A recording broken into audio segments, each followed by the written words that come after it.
Welcome into the CHGO Blackhawks postgame podcast. I'm Jay Zawaski here with Mario Tirabassi. We got Greg Braggs running the show tonight. Always fun when Braggs is here. Thanks for being with us. The Hawks lose 3-1 to the Philadelphia Flyers. Greg Boysen will join us from the United Center in a little while. But thanks for being with us. We always appreciate it. Do us a favor. If you're sitting there, make sure you smash that like button for us on YouTube. And make sure you're subscribed to our YouTube page. Podcast listeners, make sure you are following or subscribed, whatever your favorite app calls for. Do that for us. That would be absolutely great. And join us in the chat for some conversation about this one. Mario, this is kind of a copy and paste kind of a show today where, yeah, the Hawks were outmatched. Connor Bedard wasn't able to get any goals, so the Hawks lost. It's kind of how it goes. Yeah, I mean, it's, after the last 3 games where Bedard has been back. He's provided a lot of excitement. Still had some exciting moments tonight, some good chances created and stuff. But, yeah, not being able to get on the board is a bit of a disappointment because he's pretty much the only reason to watch this team right now. But Colin Blackwell had a pretty nice goal for Colin Blackwell standards. That was a nice goal by a lot of player standards. Yeah, I mean, that was a pretty good one there. But, yeah, I mean, it was – this is a Flyers team that's trying to figure out where they're going. Are they completely out of the playoff race? Are they trying and stay alive? They're performing above expectations this season, so it was going to be a tough game no matter what. And yeah, I mean it's a Blackhawks team that has still, even with Connor Bedard around, trouble putting the puck on net and putting it in the net, which are 2 important parts of hockey if you're new to the game. Yes, those are important things, and we're going to get to the specifics of that. But before we do, we want to let you vote on the 4th star of the game. And before you vote, listen for the actual stats before you do, because there's probably something you don't know about that happened in this game. But the 3 stars of the game, number 3, Colin Blackwell with a goal, his 4th of the year. Travis Sanheim picked up a goal for the Flyers, and Travis Konechny, whose name I keep spelling correctly but don't trust myself, had a goal and was +2. There's your 3, 2, and 1 star. So here are your 4-star nominees. Connor Bedard played 24-29, 3 shots on goal, 11 shot attempts, and 2 blocked shots. That is a new career high of ice time for Bedard. Yes, and more of that to come, I would believe. Tyler Johnson with 15:58 of ice time, 5 shots on goal, and won 50% of his 10 faceoffs. And just another day at the office for Seth Jones. 28-51. Oh, jeez. 3 shots on goal, 11 shot attempts, 2 block shots, and a hit. I thought Seth Jones was excellent in this game.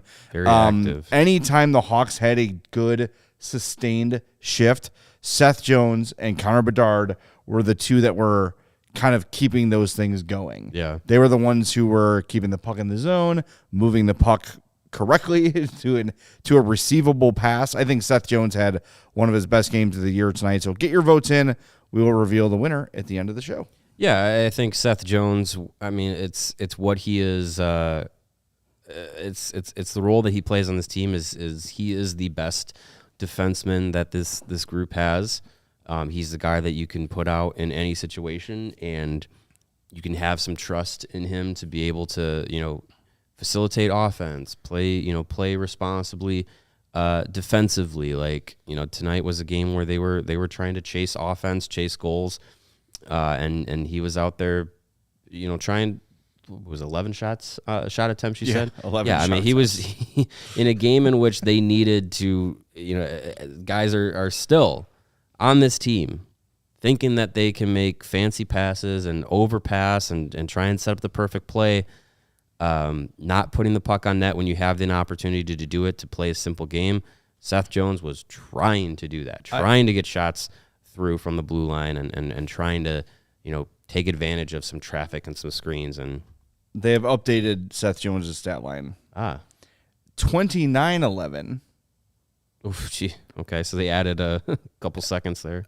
And 12 shot attempts. Yeesh. Yeah, I mean, Jesus. That's an active half of a game.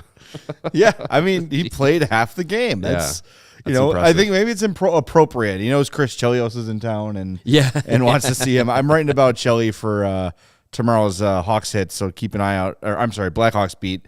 So keep an eye out for that. It got some quotes from Troy Murray in there, and Troy said that it was always Chelios' dream to play 60 minutes.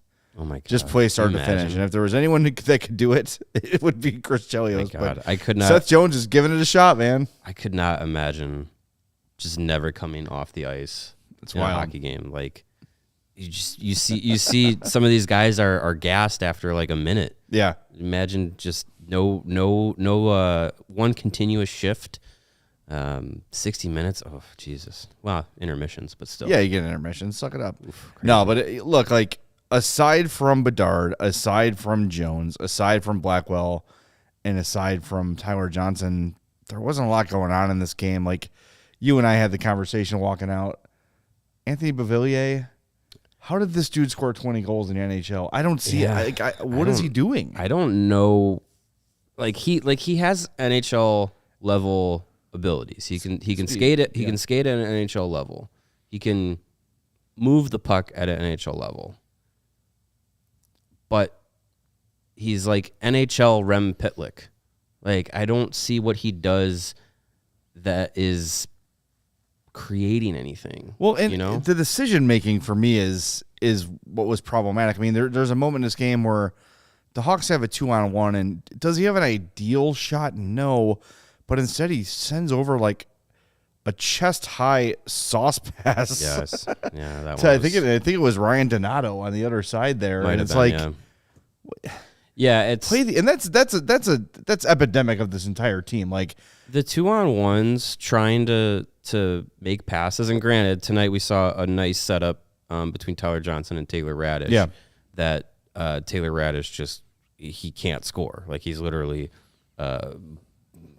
he's literally butthead at the grave. Like here lies Taylor Radish. He never scored. Yeah, I mean it's just so often. It's almost becoming like kind of predictable as a team to be like, if you're defending the Blackhawks on a 2-on-1, defend the pass, force them to shoot, because that's not going to be their first option. On the Radish chance, it started as a 3-on-1, and then the back checking flyer kind of caught up, so it became a 2-on-1. I said to Greg, "What's the percentage of shot gets on goal here?" Yeah, and more often than they did, they did. got a shot on goal, but and it was a great save. But more often than not, odd man rushes for the Hawks that do not involve Bedard or Kurashev result in nothing. And Beauvillier, and look, I know Beauvillier's just coming back from a tough injury, so sure. But even 14-19, he had 4 shot attempts, more than I remember. Yeah, but even before that, though, I mean, he was, it'd be like, oh, maybe I'll pick someone for Hoosier Hawk that plays in the top 6, and I can't pick Bedard. We'll see what Beauvillier does. Nothing. Yeah, nothing. Like it just. He's got 6 points in 16 games. Yeah, and I don't know. It's we were talking about it here during the third period. Just going to be fascinated to see with the guys that are on expiring contracts that are here, and not the obvious like Vlasic or the ones are going to be back. I would say Phillips is coming back. I would think. I don't know. I think so. But at least for Vlasic, you're just like, I'm just fascinated to see what this group is going to look like at the beginning of next season, given who is on, a UFA expiring deal or an RFA expiring deal. So here, let's just do this real quick. So I'll do UFAs first. UFAs are Tyler Johnson will not be back. Should be traded. He could be traded this year. Anthony Beauvillier is a UFA. Colin Blackwell is a UFA. Zach Sanford, who did clear waivers today, is a UFA, so he'll be headed to Rockford. Jared Tenorti, UFA. Jacob Megna, UFA. And as we go down, you got Nikita Zaitsev and Luke Phipps. is UFAs. And then your RFAs, there's a lot more of these. Entwistle, Reese Johnson, Joey Anderson, Boris Kachuk, and Taylor Radish. And then defenseman Vlasic, Hilbersine, Phillips, and Crevier. Phillips and Crevier, I would Are think RFAs. would get. Well, yeah, and I think even if you're planning on bringing up, I think at least Del Mastro is gonna get a shot next year to make the team. I think if you call him up, you can say I think Phillips and Crevier are fine guys to jump between the two levels. Yeah, and they're Not still everybody young. has to be. They're still like 23, 22 years old. Yeah, it's okay to have a good Yeah. AHL team with NHL talent on it. Yes. That's perfectly acceptable. Speaking of which, Ice Hogs won. Hey, hooray. and Lucas Reichel. Lucas Reichel, a secondary assist. There All you right. go, bud. Baby steps. Yeah. Baby steps. That's all right. Yeah, I mean, you go through the UFA list, and I'm just kind of like, maybe Colin Blackwell comes back. I'd be fine with that. But other than that, I'm just like, bye. Yeah, I'm kind of good with let's open up some roster spots. Let's let some of these young guys have an opportunity to compete in camp. The free agent market. Maybe there's a guy or two out there that you bring in that's a step up that you can get on a 1 or 2 year deal. It doesn't sound like they're going after the big fish this summer. So who's one of those middle level guys, veteran guys that you can bring in because. I don't know. And some of the RFAs too. I know you said when we were talking, like it's rare to see an RFA you walk away from, but like I don't know. Are we tied to Taylor Radish and Boris Kachuk and Mackenzie Entwistle as much as we like him personally? Are you tied to these guys? Like I don't know. I mean, you got 20 out of Taylor Radish last year, and he's definitely been bad this season. There's no doubt about it, but. I mean, if you can get him for under $1 million or like around $1 million, it might be worth a shot to see. You're not extending them, long term or anything like that. Right. I don't know. It's interesting. Also noteworthy too, if you forgot, Taylor Hall has another year on his deal, so he'll be part of things next year. Connor Murphy's got 2 years left after this one, and Andreas Athanasiou has a year left next year too. And he, by the way, is ramping up. Yeah. No official timeline for him just yet, but he's progressing. He's taking the steps. He's on the ice with the team.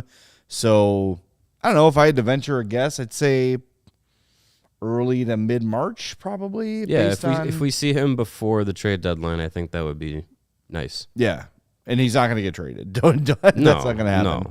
No. But yeah, it'll be interesting. But yeah, because you're right. Like a lot of these names we read off, I'm like, meh.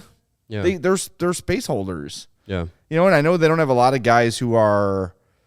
I think the problem though is that Davidson's going to have to kind of have an idea of what he's going to be able to bring in because he's got to make these decisions before free agency. Right. So he's got to decide which RFAs he's bringing back, and if he has some sort of indication of like, okay, I'm going to sign the following. I mean, look, we know as soon as free agency opens. You get the email of 3 guys that have signed, and stuff all happens behind the scenes. Usually, yeah.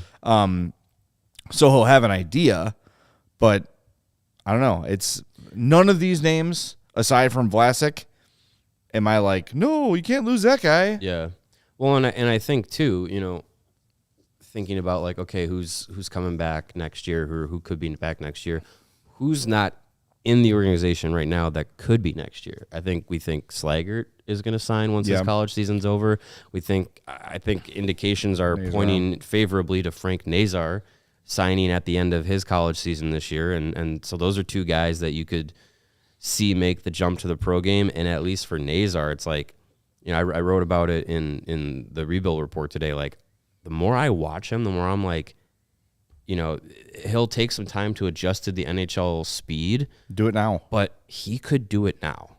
Like he could do it. Not now, but not yet. When his season's over. When his season's over and going into next season, I think he could do it and stay up. Sure. I think he has that processing ability in in his game, which is exciting. So those are two guys that you're bringing in that you don't even have in the fold, right? Quote unquote in the fold. You right also now. can mention Colton Dock has a chance. He's hurt again, by the way, 1 to 2 weeks with a left hip strain. Yeah, at least that's not that serious, so that's good. But yeah, Colton Dock could be a guy that's in the fold. I know they're likely going to Rockford, but you got Gavin Hayes, Paul Ludwinski. They've already signed their ELCs. They're likely to make the jump to pro next year. Same thing with Sam Savoie. Like, he could do that too. So you're bringing in some Nolan Allen young guys. Nolan Allen could be an option. Yeah. So I think, yeah, you're not going to completely wipe the slate clean. And anyone that's on an expiring deal, get out of here, because you're not going to fill all those gaps with those young guys. But I think you can start looking at some of the guys that are on expiring deals now, and you can say, like, all right, I would be comfortable being like, I don't think Taylor Radish is part of this team's future. Maybe we can open up a spot and see if Colton Dock can make the jump. You know, I'm open to that as we progress to next year. And this whole conversation comes up because we're talking about Beauvillier. He's one of those guys that was like, it's nice that he's here this year, but he can be a free agent this summer and try and find greener pastures, and that wouldn't be I wouldn't blink twice at it. He makes $4.15 million. Well, Kyle Davidson didn't sign him to that deal. I know. That is a fire me contract. Yeah. I don't know. I'm not giving. I mean, he's 26 years old. He scored 20 goals in the NHL. I'm not giving up on the guy at all, but he has shown very little. Yeah. He has shown very little in his time here. And look, the opportunity for him was thought to be an elevated role, and I don't know, he's not doing much. Yeah, it's just the times I notice him, it's usually because I'm frustrated by something he did. Yeah. Right. So we'll see. We'll see how things go. I mean, we got the whole summer to talk about this stuff, but it's just, there's a lot of decisions to make here for Kyle Davidson. And look, like, there's a lot he can do. He can kind of stay status quo and bring these guys back on short-term deals, or he can look to kind of reshape this thing. And I'm interested to see where his head's at the end of this year, because if Nazar's here and let's say the Hawks win the draft lottery again, and you can count on Macklin Celebrini being here again, you know what I mean? Mm-hmm. Like, there's going to be a lot of spaces filled by. Yeah.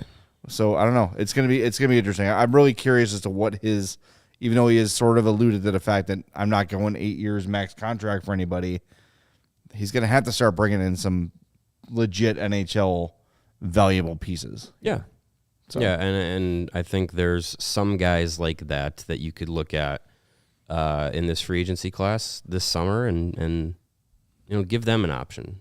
Yeah. See if there's something different out there, and if it ends up being the same as some of the guys this year, we should try something different. Yeah. I think going back to this team, most of the guys on this team that you're just kind of like, we're talking about, like, all these games where it's just like, yeah, okay, effort was kind of okay, this guy didn't do much. Like, you're kind of setting yourself up for more of the same next year. Yeah, I'm very interested in seeing some new things. And Bijan mentions Steven Stamkos. I mean, that makes all the sense in the world. If you want to put him on a 2-year deal, sure, I love that. Yeah, but as far as Davidson kind of making the point that it's not going to be big deals in the summer, I feel like Stamkos. I mean, it doesn't sound like he's coming back to the Lightning, but I don't know. Like, that could always change. But there's going to be, I feel like there's going to be a market for him that's bigger than what Chicago. Yeah, and I don't think he's super interested in coming back and. Yeah, his career's not over. Harvesting a rebuild, exactly. Yeah, exactly. All right, well, I'm wearing a button-down shirt, Mario, and I rarely wear these. This is a new one. My aunt got me this for my birthday, and I haven't worn it yet. Nice, but looks good on you. I wore it to the game. It smells like bacon in here. I'm gonna have to get it cleaned. What do you recommend?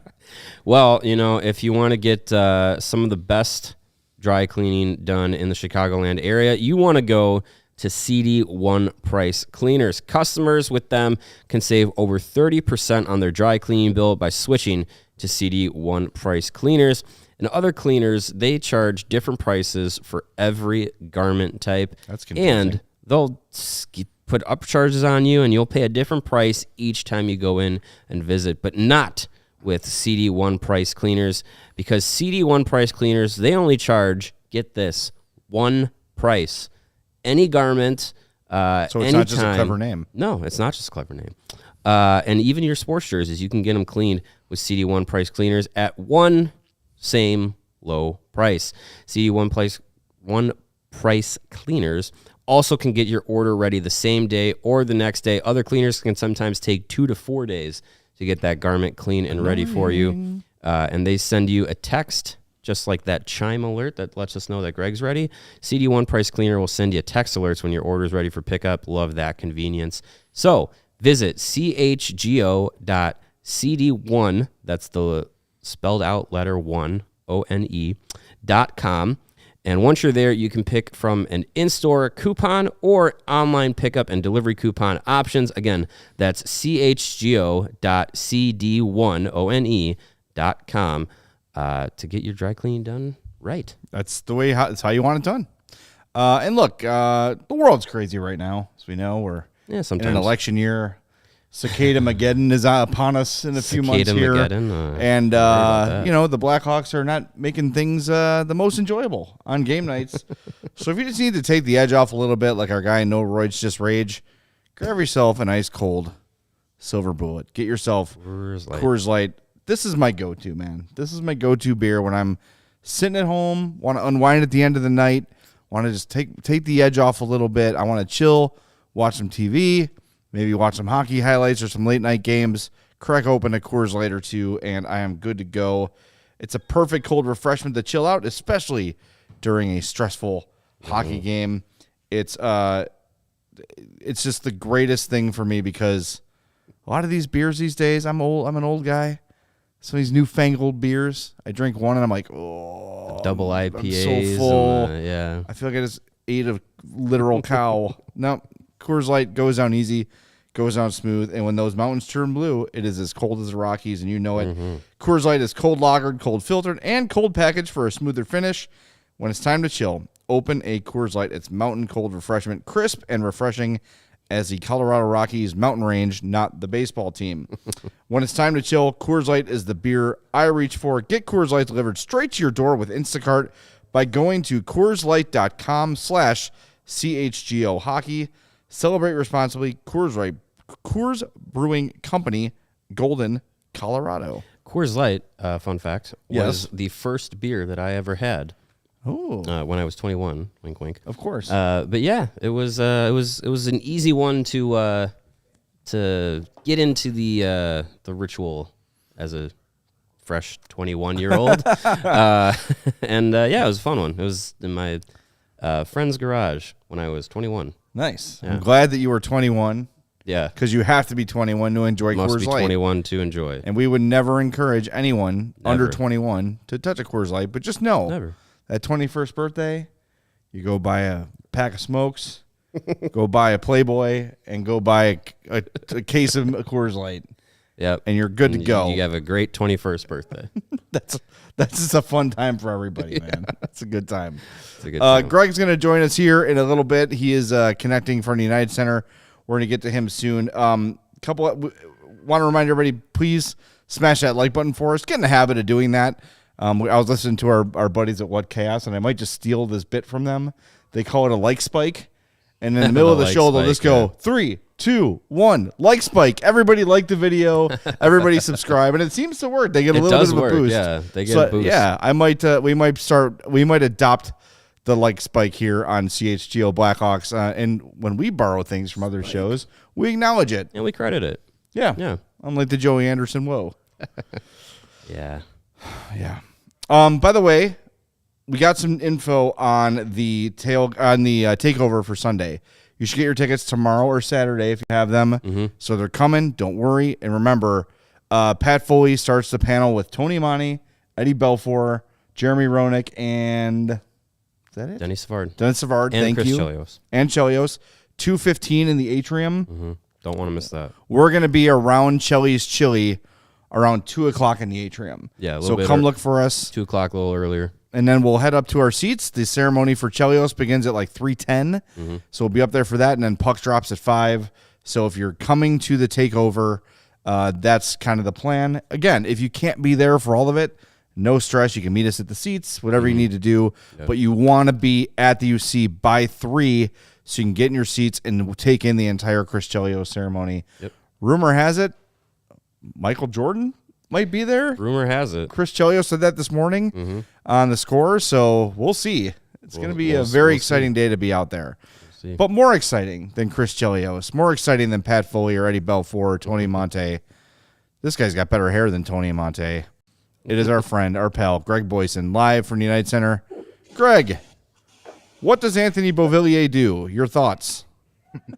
Well, first of all, Tony Amonte and I have the same shirt size these days, and that $5 I paid you as you walked out the door to say nice things about me was money well spent. There you go. Yeah, Anthony Beauvillier, I don't know. That was an egregious pass. And even Luke Richardson said in postgame that, like, hey, I'm sure he wants that one back. He's got to take that shot. But then in the next breath said, but everything happened so fast that it's a split-second decision. And so he didn't exactly throw him under the bus, but he kind of said what we were all saying, like, yeah, you got to shoot that, man, especially 5 seconds later, it's in the back of your own net. It's just like that's the Hawks season in a nutshell for you. Yeah. And correct me if I'm wrong, when Bedard had that nice rush too, where he was one-on-one with, I think it was Sealer, and tried to swat the stick away and then score on the backhand. Didn't the Flyers come down and score right after that too? I think they did. Might have been. I think they answered like right after Hawks' chances pretty quickly. If not, they had a really nice chance to do so. Sorry, go ahead. You have something to say? No, this is just, they followed the script pretty well tonight. The Blackhawks did. Get out chance, get out shot big time in the first 2 periods, and then, make it look a little closer in the third period. But the bottom line is no finish. And the other team's goalie makes a couple of big saves, and Soderblom doesn't. This is not a game that you can blame on Arvid Soderblom. No. First goal was not his fault. Second goal, the connecting goal, at first it was like, you got to make that save. It was a really good shot. You probably could get your glove up and maybe knock it down. It was kind of, Urson was able to make the save on Tyler Johnson, just to get the nub of his stick on it and get it up. If you could just do that, that changes the game. And even the third goal, you can't really put on Soderblom. Yeah, he gave up a rebound, but it wasn't a big, juicy one that he kicked to the middle of the ice. But just nobody had Garnet Hathaway. Jared Tenorti is out at the dot chasing somebody down. Yeah. You've got to have better awareness there. That you've got a goalie that gives up a lot of rebounds.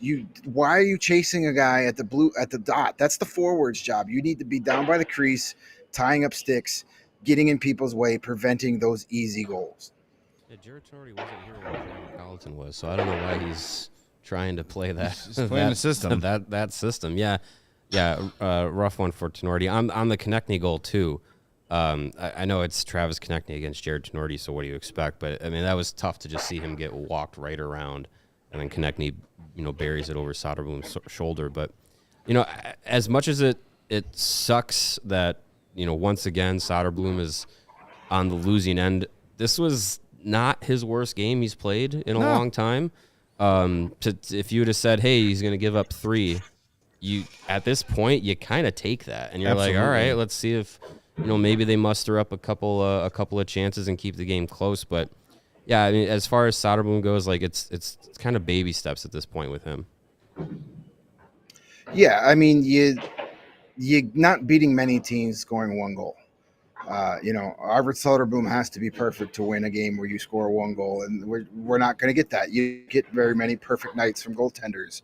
So they need to find a way to start burying those chances. Taylor Radish had another great 2-on-1 opportunity and does what he does best, shoot it directly into the glove of the goalie. I mean, it was a nice save, but he didn't have to move his glove at all. He shot it right into it.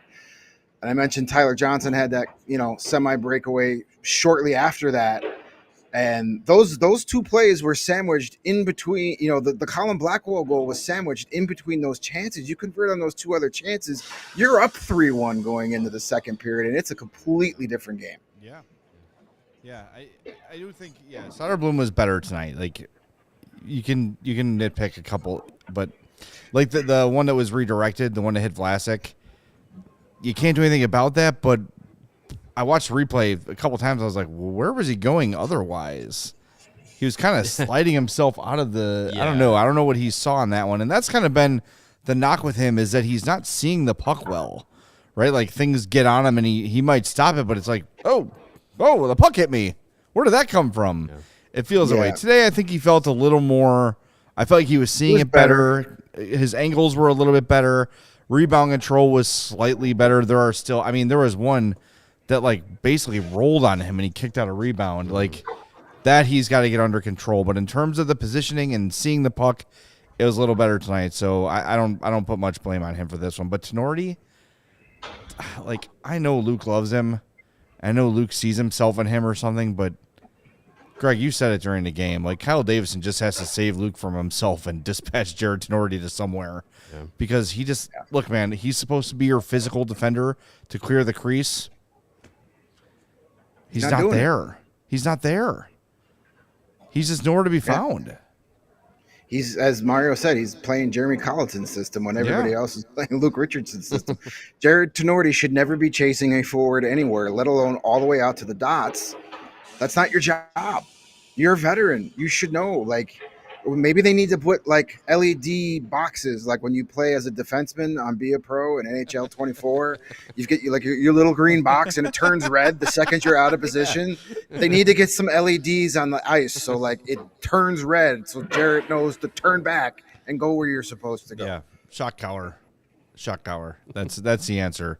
Just like from the bench. Nope, get back there. And look, he's out there doing the best he can, and like he is who he is. He is who he is. Like he's not gonna suddenly become Nicholas Lidstrom. It's not gonna happen. No. But man, it's like, what does he have to do to get sat? I don't know how he is earned. Like this is kind of my one major beef with Lucas, his just commitment to Jared Tinordi. And look, I know he's seeing stuff that we're not. I know he understands the game on a level that we never will, and I'm going to grant him that. And Kevin Dean, same thing. Right. But wouldn't you rather see Isaac Phillips out here learning on the job, or Louis Crevier out here learning on a job? I mean, all three of them might end up failing, but at least the other two are getting lessons that could help them grow into NHL players. Yeah. Tinordi is what he is. Yeah, I mean, I think we've seen opportunities for Phillips and Crevier this year. It just doesn't seem like the coaching staff has been impressed enough from those guys to make either of them like lineup regulars.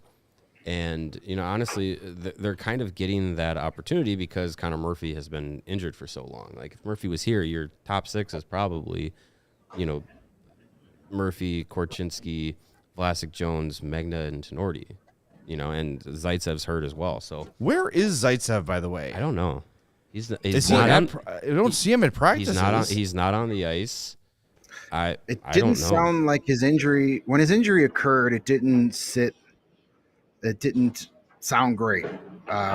He was a week to week immediately with a knee injury. So I don't know. I keep saying I'm going to ask Luke at a practice about him, and then I keep forgetting because I forget that he's a thing. But one of these years, I'll figure out where in the world is Nikita Zaitsev. We can sing the Carmen Sandiego song. Well, and when we're asking Richardson questions about injury updates, it's just like, okay, how's Connor Murphy? Okay, how's Andreas Athanasiou? Okay, how's Louis Crevier? How was his dentist appointment? Like, it's like we just go down the list of all these injuries going on. That you forget that Zaitsev is still missing because of injury. But and Phillips says where are Murphy and Zaitsev both? And Murphy, I get what they say. Murphy did skate a few times, but he hasn't been out since. Yesterday, didn't Luke say? I don't want to say the wrong thing, so correct me if I'm wrong, fellas. Didn't he say that like he had some kind of second opinion thing going on, or he like said, a follow up? Yeah, He said this reevaluated. Yeah. Hopefully, it's not the same kind of situation where they had to reevaluate with Athanasiou because he actually had like a setback in which he had to get a procedure done. Hopefully, that's not the case. But yeah, Murphy was out skating like a week or two ago, and then I don't think he's been out skating since, and we haven't seen any much progression from him since then. So, Well, he was at the game tonight. I saw him in the press box in between periods, so he's alive. He can walk. He's okay. So we'll see what happens there. Would be a nice addition to get back. Again with the Tenorti stuff. I mean, I'm not going to lose sleep over Jared Tenorti playing because at this point it is what it is. He's not going to be here, hopefully, beyond this season. But you're right. I would rather see an Isaac Phillips or a Louis Crevier play consistently. Luke even said it tonight. He was asked about Phillips, and he said he was physical in front of the net that they need him to be. But, and then he also said on the Konechny goal, he could have helped out Tenorti a little better on that play. But we're also preaching that you stay in your area, and he did that, and it burned him. He said those are the decisions you have to make on the fly, and you have to learn how to do that. Well, he can't learn how to do that if he's watching Jared Tenorti every night. He's only going to learn to do that by getting out there and doing it. Yeah. You're right. I mean, ultimately, does it really matter? No. But yeah, how is Phillips going to learn and get the? I guess you say like you can show him stuff on film all you want, but until those instincts kick in on the ice, getting the actual reps, and to say, okay, I've seen this before. I've been here before. I feel like my guy here is contained or is at least not a threat to get the puck, so I can cheat a little bit over here and clear the crease or knock the puck away, and it'll be consequence-free. Whereas now, this is what we were saying a little bit earlier in the season about Korchinski with the slingshot. Korchinski was like, we play the slingshot power play, so every time I carry the puck, I must slingshot it. Mm-hmm. Right? They're playing so by the book that they're not using their instincts at all. Yeah. Phillips is kind of in the same thing of like, I have to stay in my spot. This is my spot. I got to stay here. And he's not reacting. That sort of adjustment comes with time, comes with ice time, comes with NHL experience. And Isaac Phillips is not getting it sitting up in the press box with us. Yeah. Nope. I'd rather him be out there. Yeah. Anything else? We're gonna probably play Luke and Fold here in a little bit, but before we let you go, anything we should know? I saw you talk to Colin Blackwell. What did he have to say after the game? Yeah, we talked to Colin Blackwell and Joey Anderson after the game. Blackwell, I'll put both of those scrums on the CHGO Blackhawks Twitter account, so you can go ahead and listen to those over there. Hit the follow button if you're not a follower already. Blackwell was basically said, I'm sick and tired of sitting here saying we're so close to actually winning games. We've been close for so long. We have to start figuring out how to win these games. And, he's not wrong, but you gotta start scoring. You gotta start finishing your chances. Now, he had the lone goal tonight, and I dare Colin Blackwell to score a more beautiful goal than that was tonight. That was something I didn't see coming out of him. A wonderful toe drag and then just right under the bar. Great shot. I had to double take. I'm like, wait a minute, who was that? But he would take no credit for that goal in typical Colin Blackwell fashion. He gave all the credit to Joey Anderson and Jason Dickinson for the plays they made in the defensive zone and getting the puck quickly up the ice that allowed him the chance to even have that play. So, typical hockey stuff from Blackwell. But you could tell he's frustrated, and he knows that this team deserves, better fates on some nights. He knows that, if they could just get that second goal, they get that first goal, but they can't get that. If you get that second goal, you never know what happens. Hey, look, they got that second goal against Ottawa, then they got the third one and they won. Like sometimes they say the first one is the hardest to get for the Blackhawks. It's the second one. Yeah. Yeah, you can count on one most nights, but yeah, 1.2. yeah, it's rough, and it's as frustrating as it is for us to kind of do seemingly the same show every night. It's gotta be frustrating for those guys to have the same result every night. Yeah, they're the ones actually going through it and trying so damn hard to just get some shots on goal, to even have a chance to score a goal. Yeah. That's the thing with this team. Everything has to be perfect in order for them to score outside of Connor Bedard, whose 3-game point streak ended tonight, but not for lack of trying. He finished tonight with 11 shot attempts. Yeah. Only 2 shots on goal, I think it was, maybe 3. But It was he was 3 trying. total, but yeah, he was right there. He was trying 11 shot attempts. It was very lopsided team wise. The Flyers had 38 in the first period, 38 shot attempts, 61 through 2 periods. But the Hawks had a 25-7 shot advantage in the third period to make it look a little more respectable, 68-57 in favor of the Flyers at the end of the game. But it's just kind of like the Carolina game. It wasn't as bad as the Carolina game. It wasn't as lopsided, but it was like, okay, first and second period, you're just not generating enough chances. And then the third period, you finally get something going. But it seemed that every time in that third period, the Hawks got a shot, there was a Flyer there to block it. I mean, they blocked a crazy amount of shots tonight. They always do. Yep. That's their MO. All right, before you go, we got to reveal the winner of Who's Your Hawk. And once again, no, it's not me. It is Mario, because Big J Dick had the biggest blue line, predictably. Did he? Yep. He's of the picks. Of the 3. Yep, of the 3 picks. All right. I had Bedard. I wonder how he got that line. Yeah, I don't know. I had Bedard. You had Foligno, and Mario had Jason Dickinson. So he is the winner tonight due to the blue lines. Congratulations. Is that 23-17, 20, or 23 17, 17. Yep. Man, I don't know, lost the man. Bedard The eye game? test. Jesus.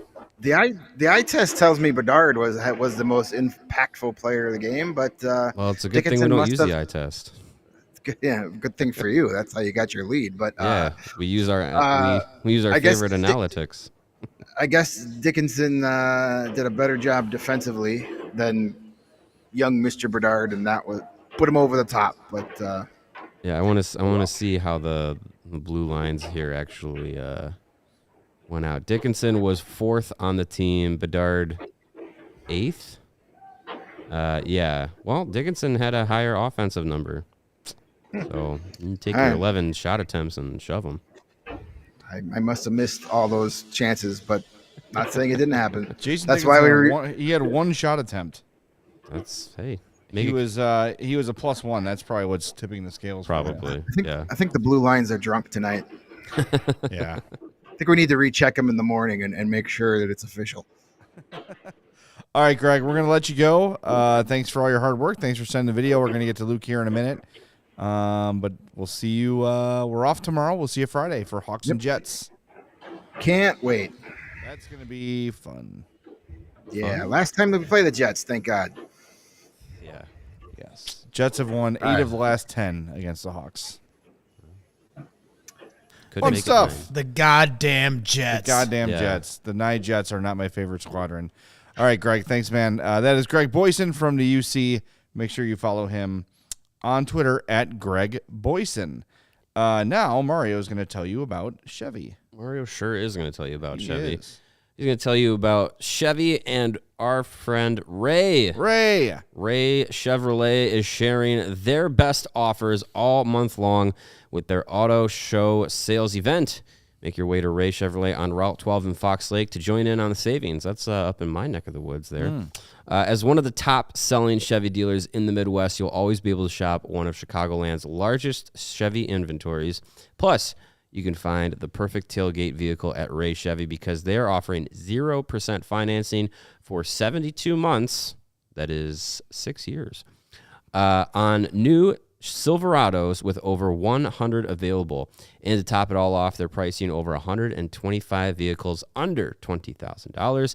Seriously, guys, Seriously. Could we be serious in here? All right, for a second. I refuse. Can Put a serious pricing hat get on. any better? No. Any more affordable? I don't think so. Not. If we're being serious, I know everyone loves the word free. And that is why this month at Ray Chevrolet in Fox Lake, you can get yourself a free oil change. Free. All you need to do is mention CHGO when you are scheduling your oil change. Start off the new year right and schedule it by the end of this month, February 29th, because of the leap year. We bought another day for you guys. Yeah, Ray's giving you an extra day to work with. Visit Ray Chevrolet in Fox Lake or raychevrolet.com. They have been serving their community since 1963. Find new roads. You ever wonder how they're like, the people that made the calendar were like, you know what we need to do? Add a day. The Mayans? And everything's going to work out fine. Talking about the Mayans? I want to be at that meeting. Sure. Like, how do we figure that? It's amazing that they calculated that. Well, the calendar is These are my sunny side thoughts. Stars. the calendar is imperfect. It's like 364 point something. Right. So that's why there is the But the leap fact year. that they figured that out so long ago is fascinating. Well, they didn't have Twitter and Instagram Right. and hockey games. Yeah, because they to weren't watch. distracted by nonsense. there's no They could Instagram. correct Suckers. stuff done. Yeah. They couldn't just Google it. What a bunch of losers. They could have plugged into Chat GPT, make me a calendar. Yeah, clown, right. And it would have worked. Cool pyramids, bro. Figure out the stars. Yeah. All right, well, while I contemplate the calendar, you should be looking for tickets to your next big event, and you should know by now that the best place to do it is Game Time. Stop worrying about where to buy your tickets from for your next big event. Stop it. We're still being serious from the Ray Chevy read, damn it. We have not stopped serious time. Game Time is the fast and easy way to buy tickets for all the sports, music, comedy, and theater events near you. They've got killer last-minute deals, all-in prices, the views from your seat. That's clutch. You like that. And their best price guarantee. That means Game Time takes the guesswork out of buying tickets. They've got last-minute tickets, flash deals, zone deals. It's easy to find and buy the tickets for every kind of event in your area. They've got their lowest price guarantee, event cancellation protection, and job loss protection. Oh. So if you, again, didn't learn your lesson the first time and photoshopped your butt cheeks at your new job and you got fired from that, you're good. Game Time's got you covered. Yeah. But stop doing that. It's 2024. We can't act that way in the office anymore. Be serious. Be serious. At Game Time, they are obsessed with finding you ways to help save money on tickets, and they're the only ticketing app that gives you complete peace of mind with your purchase. So here's what you need to do. Download the Game Time app, create an account, use code CHGO, and you'll save $20 off your first purchase. Terms do apply, but again, create an account and redeem code CHGO for $20 off. Download Game Time today. Last minute tickets, lowest price, guaranteed. All right, before we wrap up the show and Happening in our do chat. Connor's Corner, I see people in our chat are trading for Leon Draisaitl. No, they're talking about zebras being endangered. What? Zebras or zegras? Zebras. Geo says zebras are endangered? I think that's mark? true. I would think so. Just get some white horses and paint them. Most animals I solved. would feel like are endangered at this rate. Not squirrels. No, they are abundant. They got one in the zoo. What, zebra? Yeah. they got All one. you need are two.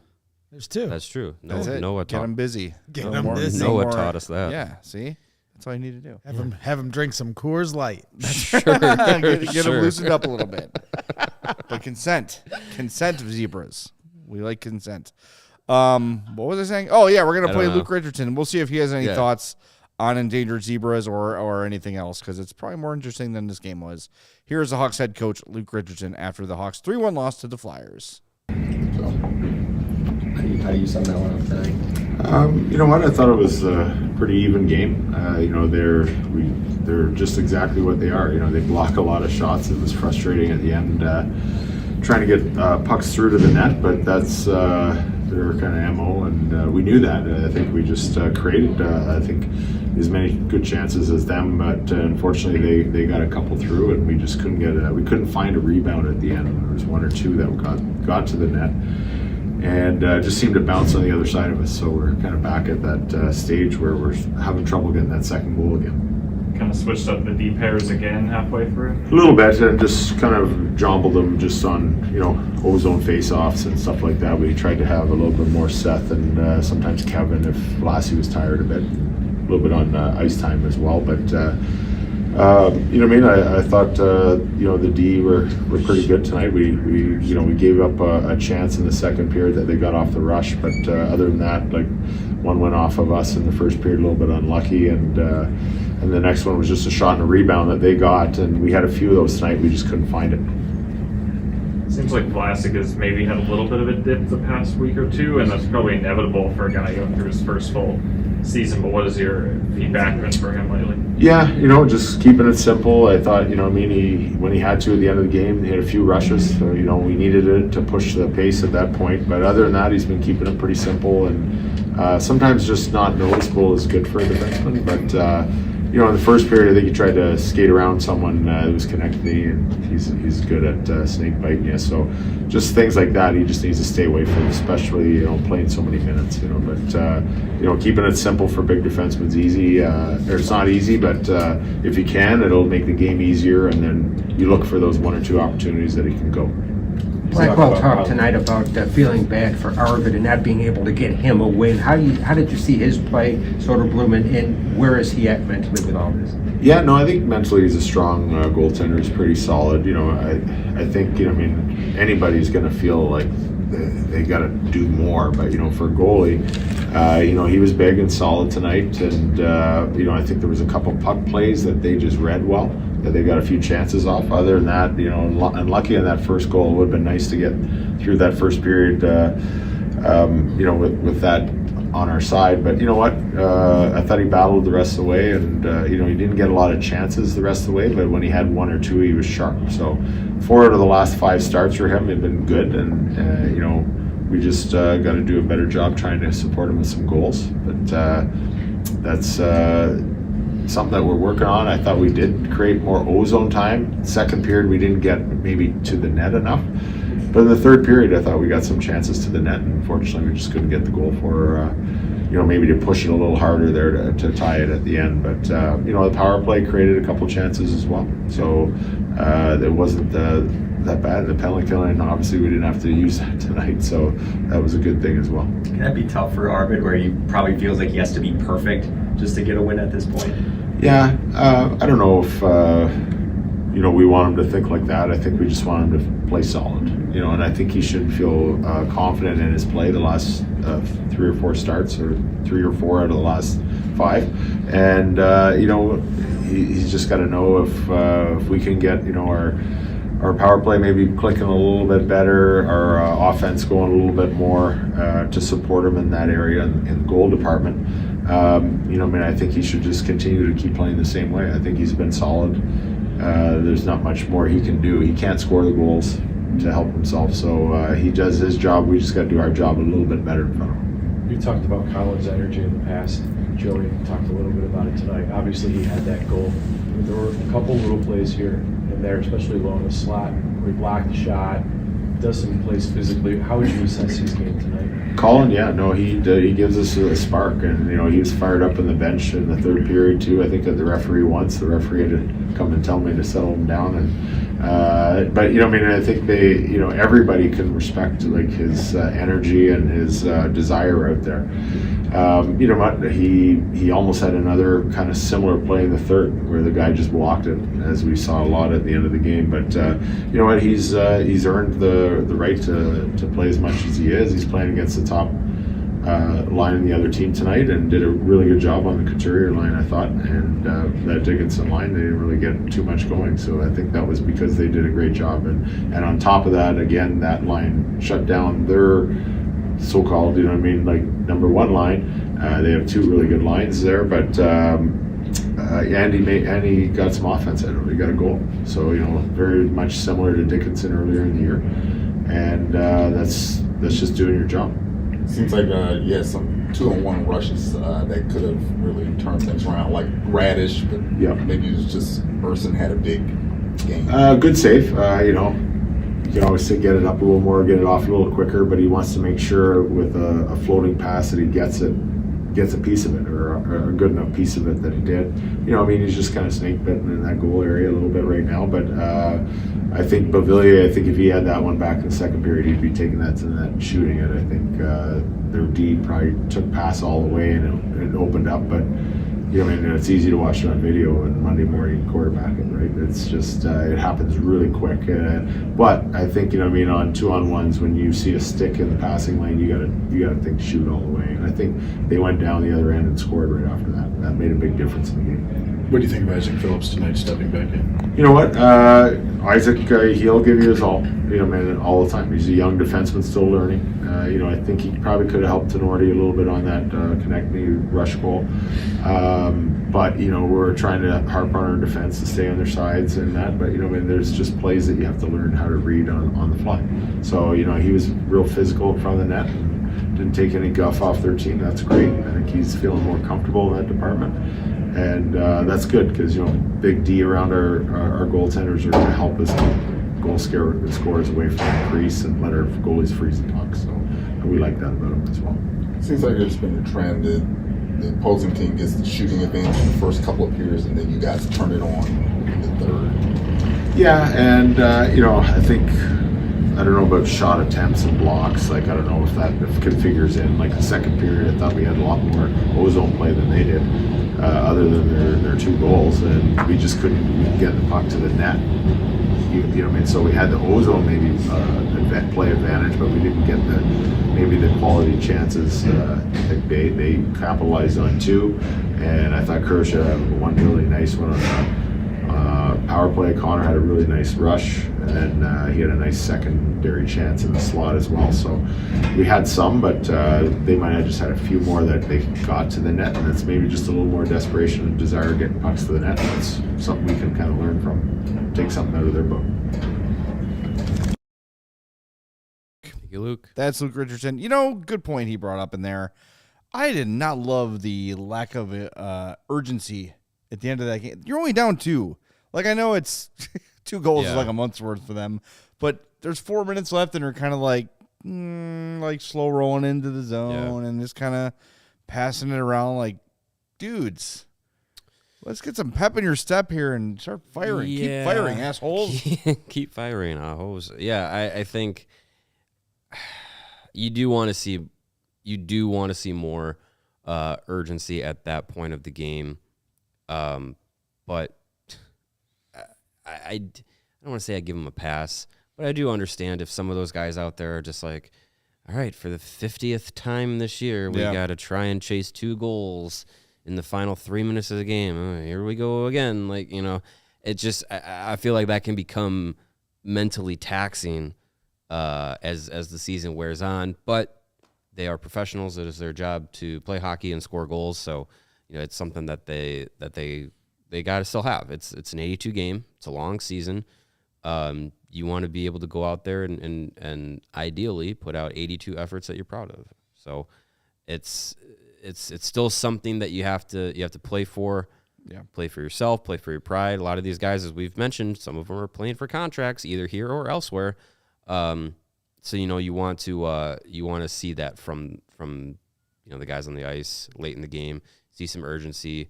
I know they're in last place, but they don't want to be there as much as it's fine for us. They don't want to be there because they're competitors. Yep. All right, let's go into Connor's Corner and recap what number 98 did tonight.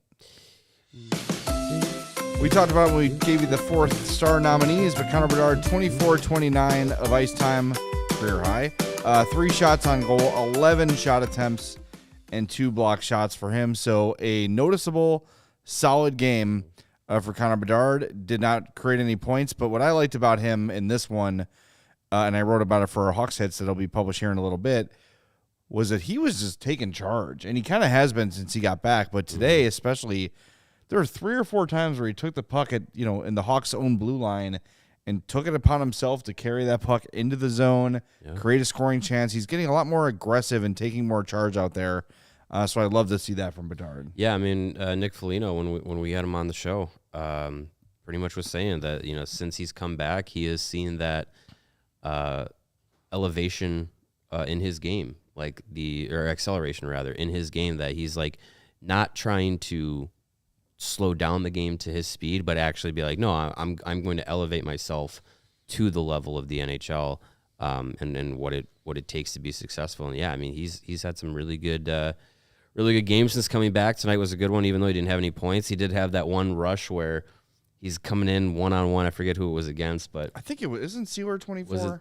It might be, yeah. Yes. But yeah, coming in against Sealer one-on-one, and he dekes to protect the puck and then slaps Sealer's stick out of the way and then goes back to, trying to make the move. So, I mean, like, to have the wherewithal and the confidence to try and pull something off like that and still get a shot on goal on that rush, it's just, it's plays like that, even when he's not scoring or setting up goals, that you're just like, I am so thankful that the NHL rigged the draft lottery for the Blackhawks to get Bedard here in Chicago. And sooner rather than later, he is going to have a team around him that we can all be happy about and watch more winning hockey. And well, I mean, let's so be on honest. and so forth. Like, as much as we all love Nick Foligno and as impressive as Philip Kurashev has been this year, neither of those guys strike fear in the hearts of opponents. Yeah, it's not the best that Bedard is ever going to play with. Right. There will be players in his career here in Chicago that will be higher levels and closer to him in talent, and it'll be fine.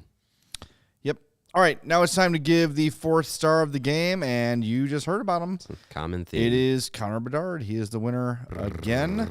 I think that's his third consecutive when he's been nominated. I mean, anyway. yeah, in games that he hasn't already been a star of the game, pretty much.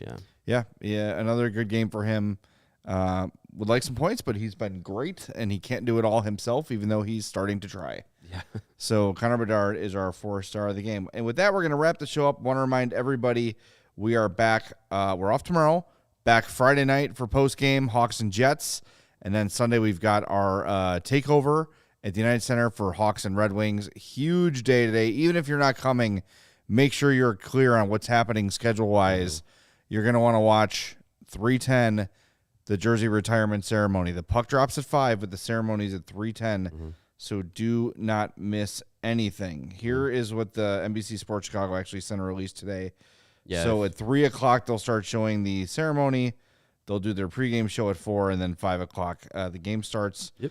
So do not miss it. And if you're coming to meet us again, if you're coming to the takeover, we'll be around 2 o'clock around Chili's Chili there for the Pat Foley emceed event with Belfour, Amante, Savard, Chelios, and who did I forget this time? Roenick. My all-time favorite player. How did I forget him? Takes me back to the Sports Channel days. Yeah, there you go. Yeah, but you can actually see home games now. Correct. It's going to be a lot of fun. I'm really looking difference. forward to it, and it's going to be an awesome day. And, of course, Patrick Kane's return. So that'll be a really fun post game. But don't forget Hawks and Jets Friday before any of that happens. So we'll talk to you then. Thanks for being with us. Thanks to Greg Braggs for running the show. If you've not done it already, please smash that like button for us, and we'll talk to you Friday night on the CHGO Blackhawks Podcast. We all silly like the mayor.